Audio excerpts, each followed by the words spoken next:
CPS కంటే GPS benefits ఎక్కువ, OPS తో పోల్చుకుంటే తక్కువ, కానీ సిపిఎస్ కంటే ఎక్కువ. అది వదులుకున్నారు. సిపిఎస్ వీళ్ళు వచ్చాక జీవో రద్దు చేస్తారు, ఇదే జిపిఎస్ లేదు. పోనీ ఓపీఎస్ తెచ్చారా? అసలు ఆ అంశమే లేదు, అసలు దాని మీద చర్చే లేదు. ఓపీఎస్ గురించినే కదా వాళ్ళు అంత ఆందోళన చేసింది. పవన్ కళ్యాణ్ కూడా ఓపీఎస్ ఇస్తానని లేదు, గుర్తెచ్చుకోండి.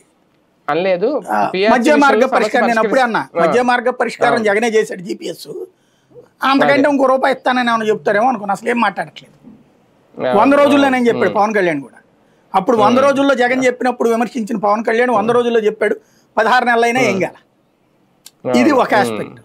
ఏ ఉద్యోగం మాట్లాడుతున్నాడు, వాళ్ళు పాపం ప్రెస్ మీట్లు పెడుతున్నాడు, సాక్షిలో రాసుకుంటున్నారు, ఈనాడు జ్యోతిలో రాయడం కూడా మానేశారు, లేకపోతే సిటీ ఎడిషన్ లో రాస్తున్నారు.